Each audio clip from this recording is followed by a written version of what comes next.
Morning, main newscast. My name is Joshua Van Slykeman. Good morning, and to all the mothers and mother figures out there, a very happy Mother's Day to you.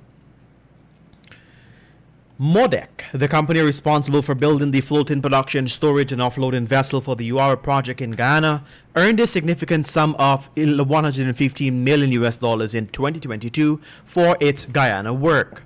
This income was generated through contracts awarded for early studies before government approvals were obtained for the project. Kaieteur is not in receipt of information about the value of this contract, but the UARA project is the most expensive of all Exxon's development undertakings in the Stabroek block at a whopping 12.683 billion US dollars. The ministry noted that this amount is cost recoverable. In other news, Vice President Dr. Bharat Jagdeo delivered a fiery speech on Saturday denouncing the lopsided Stabroek block production sharing agreement signed by the previous government with Exxon during a campaign rally in Linden. Jagdeo said the contract gave most of the benefits to investors and very little to the country. While he highlighted the unfairness of a deal and outlined his party's efforts with a new model PSA, there was a glaring omission. He failed to mention that the new terms would not be applied to the Stabroek block. Why these changes mean to ensure a fair distribution of benefits, they are so far pointless in practice. Exxon had discovered 11 billion barrels in the Stabroek block, and those barrels will be exploited at a breakneck pace under the lopsided terms that Jagdeo once described, using as explicative. Jagdeo said explicitly when he revealed the new terms last year that they will not apply them to the Exxon deal.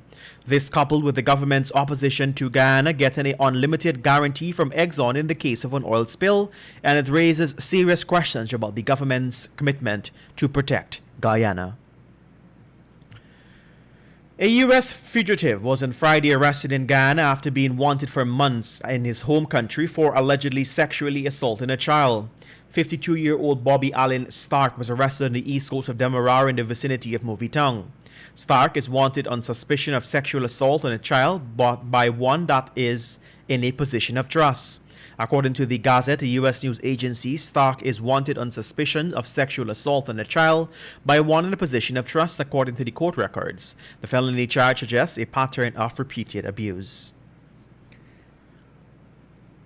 Ray Daggers today began his final leg of his cross-country walk against the barefaced and lopsided ExxonMobil contract today at Supernam on the Essequibo Coast in Region 2. After arriving at Parika on day 10 of his walk from Region 6 to Region 2, Daggers said that he has a message for the residents of Essequibo as he prepares to enter the Cinderella County. Daggers said that all Guyanese must put aside their differences and unite in the fight for the renegotiation of the Stabroek block contract with ExxonMobil. Daggers started day 10 of his walk for a change of the contract around 9 hours on Saturday at Windsor Forest on the west coast of Demerara and ended at Parika around 14 hours 30 after covering a distance of 14.6 miles. Exxon shareholders are expressing concerns about the potential risk of increased hurricane activities leading to an oil spill in offshore Guyana. Mercury Investment Services, an Exxon shareholder, made a proposal record with the Securities and Exchange Commission, emphasizing the need for Exxon to address these risks. They highlighted the company's Liza Phase 1 project, which is currently operating beyond its design capacity and safety threshold. Mercury proposes that Exxon conduct a worst-case scenario assessment, considering the possibility of an extended uncontrolled related similar to previous oil spills, like the devastating BP Macondo spill.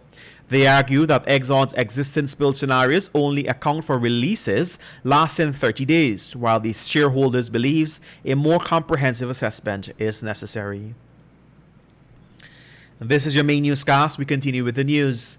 2 persons were early Saturday morning killed during an armed robbery at Block 22 Wismill, Linden, Region 10.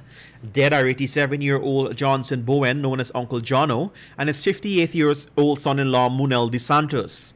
The armed robbery occurred around 4 hours. Police have since arrested 2 suspects and are on the hunt for another.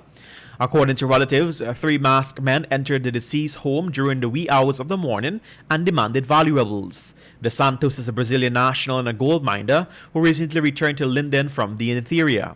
It is believed that the gunmen knew that De Santos recently returned to Linden and suspected that gold and money were in the house. And finally, at this time, as Guyanese continue to call on the government of Ghana to secure a parent guarantee from American oil major ExxonMobil for its oil spill gas activities in the Stabroek Block, the company's most recent project summary has revealed that at least 50 simultaneous development projects will be pursued in the resource-rich acreage. ESSO, the limited liability company owned by ExxonMobil, has applied to the Environmental Protection Agency for a permit to conduct a new 35-well campaign in the Stabroek Block. And that's the news to the moment. I'm Joshua Van Slegman. Thank you for joining us. On behalf of all of us here at Kaieteur Radio, to all the wonderful mothers and mothers figures out there, happy Mother's Day to you.